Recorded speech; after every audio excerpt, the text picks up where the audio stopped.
Vamos abrir a palavra de Deus na Epístola de Paulo aos Romanos, no capítulo 1, versículos 16 e 17. Romanos, capítulo 1, versículos 16 e 17. O texto da palavra de Deus que nos diz o seguinte: Pois não me envergonho do Evangelho, porque é o poder de Deus para a salvação de todo aquele que crê, primeiro do judeu e também do grego. Porque a justiça de Deus se revela no Evangelho, de fé em fé, como está escrito: o justo viverá por fé. O justo viverá por fé. E aqui nós temos, nessa palavra do apóstolo Paulo, uma verdade muito séria, muito importante, que esteve reverberando no coração, inclusive dos reformadores, de Martinho Lutero e dos demais reformadores. E essa verdade reverberante continua nos atingindo até o dia de hoje, onde as pessoas buscam por mérito próprio, buscam tentar alcançar a salvação por mérito próprio, e não faltam religiões, não faltam movimentos, não faltam até seitas, tentando alcançar o autoaperfeiçoamento para que, de alguma forma, os seres humanos consigam, ao se autoaperfeiçoarem, consigam, na ótica deles, agradar a Deus e alcançar um patamar de espiritualidade ou de vida eterna. Alguns, inclusive, tentam isso buscando a apoteose, que seria uma espécie de divinização do ser humano. Tantos fizeram isso no passado, inclusive os imperadores dos impérios do passado, os imperadores romanos do Egito, enfim, os reis e imperadores queriam se autodivinizarem. Se classificavam como se fossem divinos. Tudo isso é uma tentativa humana de alcançar por si próprio, pelos seus próprios esforços, algum tipo de bênção que seja eterna, que seja inclusive fora da nossa experiência. Mas apesar de todo esse esforço humano, apesar de toda essa incompreensão humana, Paulo, nesse trecho, nos fala sobre a grande verdade que foi a força motriz do movimento de reforma no século XVII. No século XVI, aliás. E também é o tipo de esforço que nós precisamos fazer para que possamos entender essa verdade na nossa própria vida espiritual, na nossa própria vida e relacionamento com Deus ainda nos dias de hoje. Então, Paulo já começa dizendo aqui na primeira parte do versículo 16, ele fala algo muito interessante, muito curioso que ele diz aqui. Ele diz: pois não me envergonho do Evangelho. E por que ele diz que ele não se envergonhava do Evangelho? Porque ele usa esse termo envergonhar-se. Há uma questão muito interessante, porque na época histórica em que Paulo vivia, tanto na cultura greco-romana, até mesmo na cultura judaica, a mensagem da cruz, a mensagem de um Filho de Deus que morre na cruz, na circunstância em que os crucificados morriam, era tanto uma questão de vergonha, quanto até uma questão de asco social. Era tanto uma vergonha social para a mente judaica, quanto era também uma questão para o próprio Império Romano, que exercia a crucificação como uma metodologia de punição para aqueles que eram ameaça ao Império. aqueles que se levantaram contra o império. Então crucificavam como instrumento de tortura, de morte e de exemplo, para que outros não tivessem a coragem de também se levantarem contra o império. Então, a cruz era um misto de vergonha, era um misto de tortura, era um misto também de asco social. Então, aquele que era crucificado, ele era um pária para a sociedade. Por isso ele era maldito. O próprio texto bíblico diz: maldito é todo aquele que morrer pendurado no madeiro. E então, quando Paulo diz que eu não me envergonho do Evangelho, porque ele está usando aqui a palavra euangelion em grego, que significa a boa notícia, a boa nova. No contexto histórico greco-romano, o Evangelho, o euangelion, é quando você chegava de uma guerra, chegava de uma luta e o general entrava na cidade com o seu exército vencedor. Com toda aquela procissão do exército vencedor, com aqueles que sobreviveram à batalha feitos escravos, e então chegava com pompa e circunstância, e esse era o Evangelho. Essa era a mensagem de vitória: nós vencemos. E temos aqui então toda a glória de termos vencido mais uma batalha.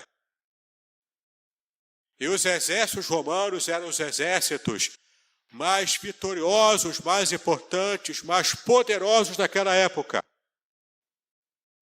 Então, quando chegavam com essa mensagem, com essa boa notícia de que vencemos mais uma guerra, vencemos mais uma batalha, isso era o Evangelho, essa era a boa notícia.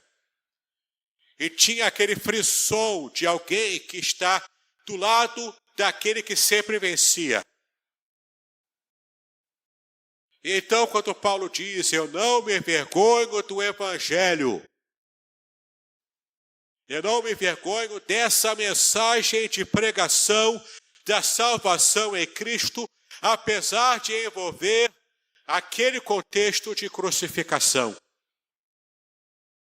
Porque essa mensagem da crucificação e da ressurreição do Senhor Jesus é o poder de Deus, que faz toda a diferença na história da humanidade.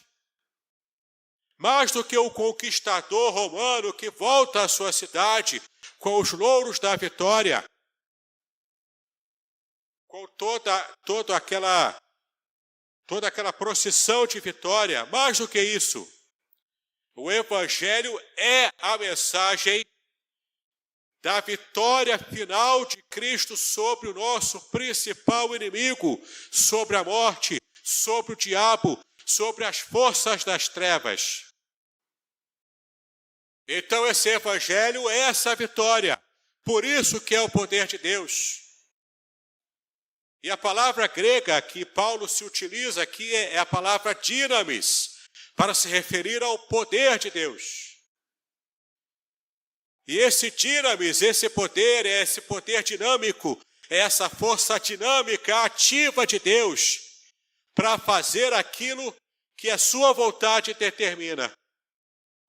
E glórias ao Senhor, porque a vontade dele determinou que em Cristo Jesus nós recebemos a justificação unicamente pela nossa fé. E o texto é muito claro ao dizer isso, quando Paulo afirma ser essa a base da nossa vida espiritual. Nós fomos declarados justos por Deus.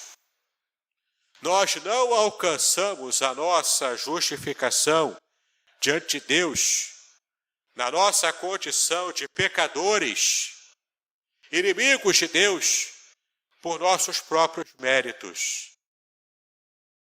Nós não alcançamos essa condição, esse status de justificados, declarados justos por Deus, que é o juiz de toda a terra, Porque Jesus conquistou na cruz do Calvário, e essa é a mensagem do Evangelho, ele conquistou na cruz do Calvário essa vitória para nós.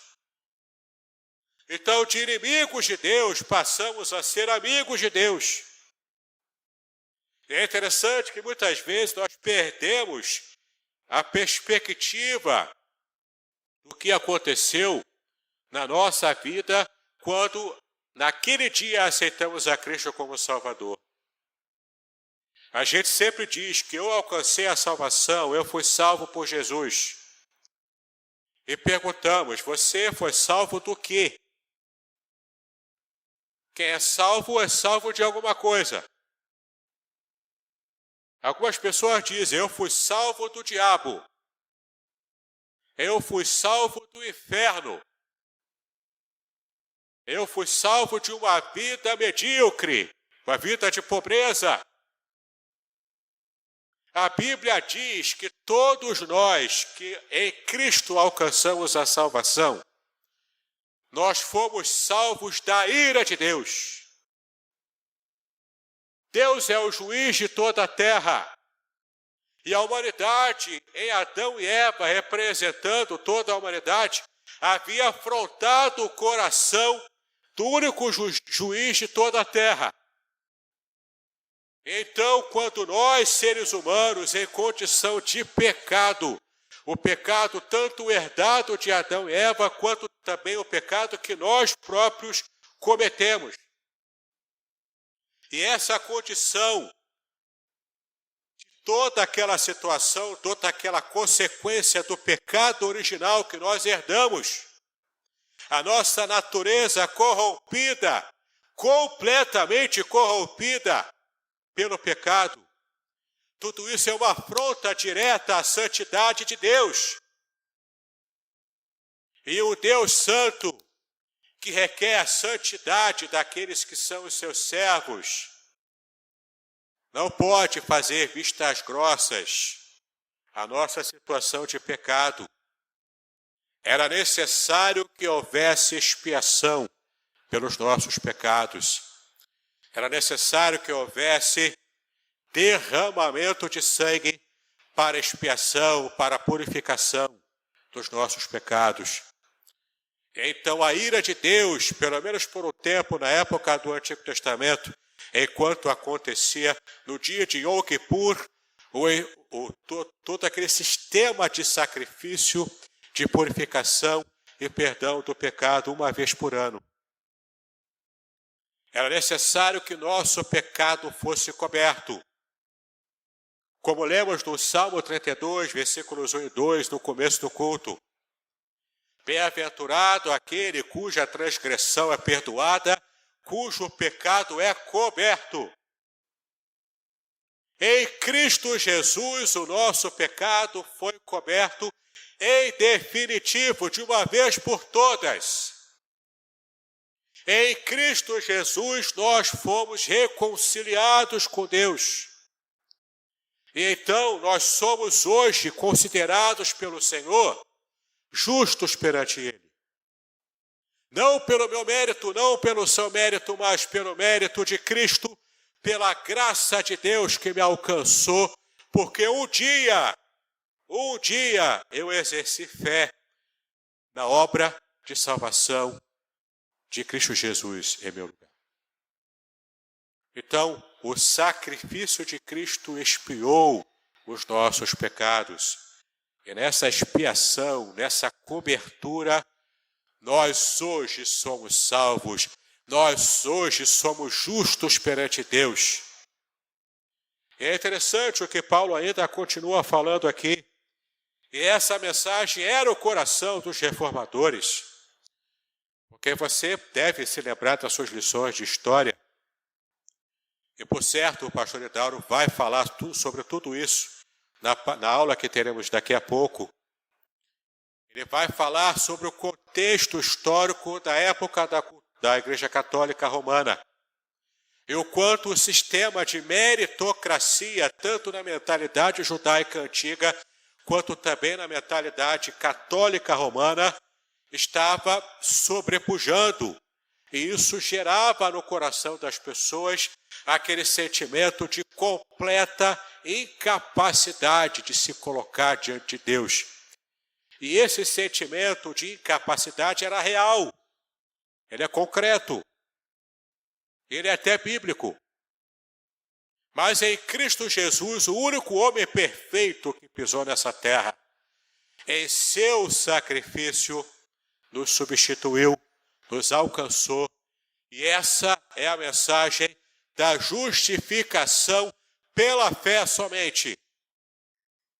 Não a justificação pelas nossas obras, mas a justificação que Cristo alcançou, o favor de Deus em nosso lugar, nos substituindo e alcançando essa bênção para a vida de cada um de nós. Se você perceber esse texto, o texto aqui se refere que nós fomos justificados. E aqui o verbo está conjugado na voz passiva. Se você se lembrar de suas aulas de português, é assim também que está no original em grego, a ação de justificação é unicamente de Deus. É uma ação monergista, onde somente Deus age, não há uma contrapartida humana para colaborar, para cooperar com esse ato de salvação, com esse ato de justificação. A voz é passiva porque o ser humano só recebe a ação da justificação quando ele responde positivamente com a sua fé o ato, a ação inicial de Deus em alcançá-lo em Cristo Jesus. O Espírito Santo, portanto, trabalha no coração humano, o Espírito Santo regenera aquele coração e só então o homem, totalmente mergulhado nos seus pecados, ele consegue ter condições, pela ação do Espírito Santo, de dizer sim para a obra de Jesus Cristo da cruz do Calvário. Antes desse start espiritual, antes dessa ação preliminar do Espírito Santo, o homem não consegue responder de modo favorável à ação de Deus para salvá-lo. Então é muito claro para nós que a voz é passiva. Nós fomos justificados por Deus, recebemos essa justificação. E então Deus olha para nós e vê a cobertura do sangue de Cristo na minha vida, e então Ele diz, agora Ele é justo. Agora Ele está justo perante mim. Agora Ele pode me servir com inteireza de coração, com o coração aberto, com o coração purificado. O texto ainda diz, além de ser o dinamis, o poder de Deus, o Evangelho, ele também é essa manifestação da justiça de Deus. É a justiça revelada de Deus. É o modo como Deus escolheu revelar a sua justiça, alcançando-nos com a sua graça. Porque sempre a percepção da justiça de Deus, ela deve estar sempre em pauta no nosso relacionamento com Ele. Deus não vai deixar de ser justo e de requerer a reparação do pecado, do nosso pecado contra Ele, porque Ele nos ama. O amor de Deus está atrelado à sua justiça. E esse Evangelho é a revelação da justiça de Deus cumprida junto com o seu amor, junto com o seu perdão, para nos alcançar. É preciso que haja reparação do pecado. E a reparação do pecado, a cobertura do pecado, só será feita se houver derramamento de sangue. E não mais o derramamento de sangue temporário, mas um derramamento de sangue definitivo. E o próprio Deus Pai tomou essa iniciativa com as outras pessoas da Trindade Divina. E então estarem assumindo esse encargo E o Filho, então, sofre todo o sacrifício de sangue para cobrir o pecado da humanidade, daqueles que estiverem com Ele, daqueles que estiverem unidos a Ele. E em Cristo, portanto, temos a condição de, a partir dele, agradar o Senhor. A ira de Deus, então, aplacada, a nossa condição espiritual resolvida em Cristo, então somos justificados. O Evangelho tanto é o poder de Deus para trazer essa salvação, essa justificação, quanto também é a revelação dessa justiça de Deus aplicada. E essa é a mensagem final do Evangelho.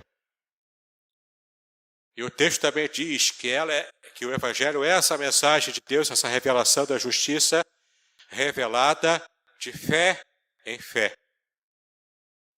Paulo se refere aqui a essa expressão fé em fé. E a palavra fé, nós bem sabemos aqui, significa essa firmeza de caráter, essa firmeza na sua decisão, essa firmeza de servir ao Senhor, essa constância de você continuar servindo a Deus. É a sua fidelidade, esse seu compromisso de fidelidade ao Senhor.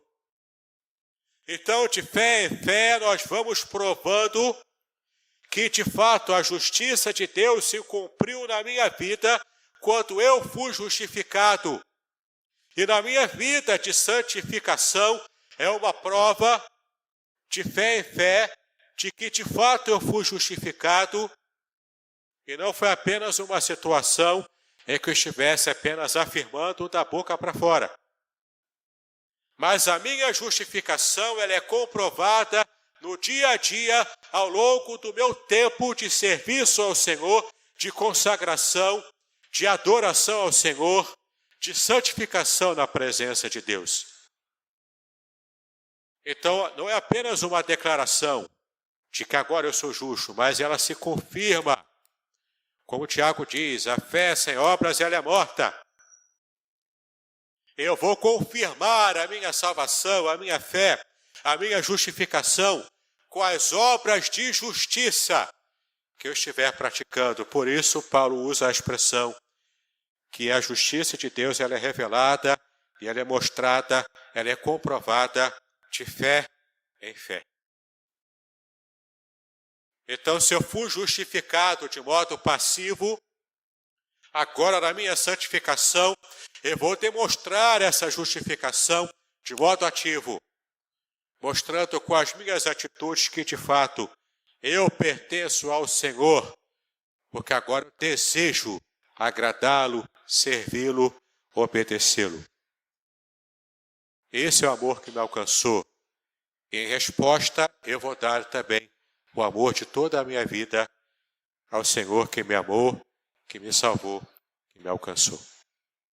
Por fim, para terminarmos, na parte B do versículo 17, você vai ver que Paulo aqui se refere a uma expressão do profeta Abacuque, Abacuque 2,4. O texto diz para a gente essa frase, que lá em Abacuque tinha um contexto específico, Paulo usa aqui em um novo contexto, e é claro, os reformadores do século XVI trouxeram então esse novo contexto também aplicado à sua geração. E também podemos fazer essa apropriação em nosso próprio contexto. A frase é: o justo viverá pela sua fé. A palavra hebraica para fé, que é usada em Abacuque 2,4, é emuná, firmeza. O justo viverá pela firmeza do seu caráter em servir a Deus. O justo viverá naquele contexto de cativeiro babilônico com Nabucodonosor. O justo que estivesse vivo naquele contexto de cativeiro, ele prevaleceria, ele sobreviveria, ele seria abençoado, mesmo no contexto de cativeiro, se ele se mantivesse fiel ao Senhor, mesmo na Babilônia. Se ele se mantivesse fiel a fé no Senhor, mesmo no contexto hostil à sua fé. Paulo, usando essa mesma frase, ele faz essa percepção para os seus leitores daquela geração, da sua geração. E Paulo, então, se apropria daquela frase do profeta e diz: nós aqui em contexto também de perseguição, também um contexto hostil à fé cristã, nós também sobreviveremos se mantivermos intacta a nossa fé no Senhor Jesus. Os reformadores trouxeram essa mesma frase também e falaram sobre a justificação pela fé. Falaram sobre o abandono das obras como meio de salvação. Apenas como meio de santificação, não para salvação. E hoje também podemos nos apropriar dessa frase. O justo, aquele que ama a Deus, aquele que serve a Deus, aquele que tem desejo de agradar o coração de Deus, porque ele foi justificado por Cristo.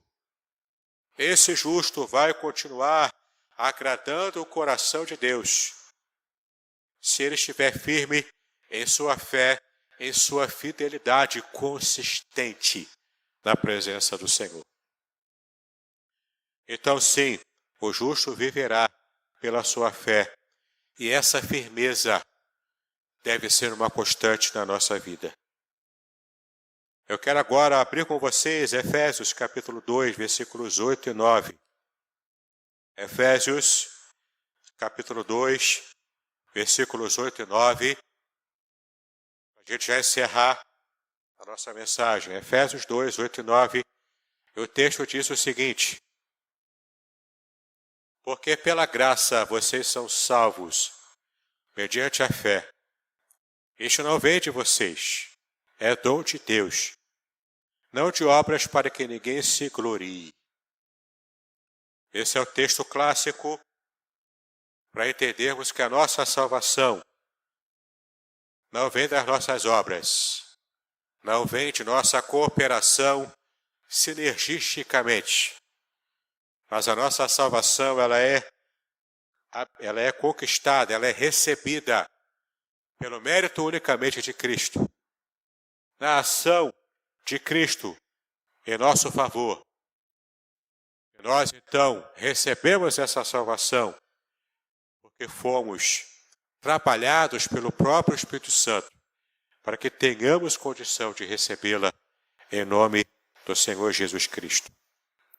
Passos práticos, então, para que você possa levar na sua vida cristã esse conceito de viver na justificação pela fé. Primeira recomendação: reconheça a suficiência da obra de Cristo na sua vida, especialmente para a sua salvação. Não queira, como tantas religiões e tantas seitas, tentarem colocar o elemento humano para cooperar na justificação pela fé. Isso é heresia, isso é contra a palavra de Deus. A Bíblia diz claramente: a justificação é somente pela fé. Você aceita a justificação que Deus opera em Cristo pela fé. E quando você aceita pela fé, você então é alvo dessa bênção que é a sua justificação perante Deus. A segunda recomendação também que eu te dou, muito prática para a sua vida espiritual: dependa da graça de Deus para tudo. Desde a sua conversão, desde a sua salvação, desde o ato de Deus te justificar perante Ele, você dependeu da graça de Deus. Até para o seu dia a dia, na sua santificação pessoal, dependa da graça de Deus também para esse seu dia a dia, para essa sua experiência. Terceira recomendação: viva em humildade e gratidão perante o Senhor. Sim, ao contrário do que muita gente diz, você não é o ponto fraco de Deus. Ao contrário do que os precadores famosos aí têm falado, você não é o rei nem a rainha da cocada preta. Então seja mais humilde. Compreenda que você depende de Deus para tudo, desde a sua salvação até a sua vida cristã de um jeito que realmente agrade o coração do Senhor. E por fim, a quarta recomendação: proclame o Evangelho da justificação pela fé. Ele é o poder de Deus. Ele é a graça de Deus. Sem a proclamação do Evangelho, você não estará cumprindo a ordem de Jesus. Então proclame, fale o Evangelho. Esse Evangelho da justificação pela fé somente é o Evangelho. Foi a grande mensagem que colocou em polvorosa o mundo ocidental na época da Reforma. É a mensagem que ainda tem poder de colocar em polvorosa a nossa cultura, que se diz hoje anticristã. Nós podemos alcançar, sim, a nossa cultura, desde que estejamos pregando o Evangelho de modo sadio, o Evangelho da justificação pela fé somente, sem a concorrência de obras humanas. Que Deus te abençoe, meu irmão, minha irmã. Que Deus faça com que essa mensagem esteja sempre reverberando em nosso coração.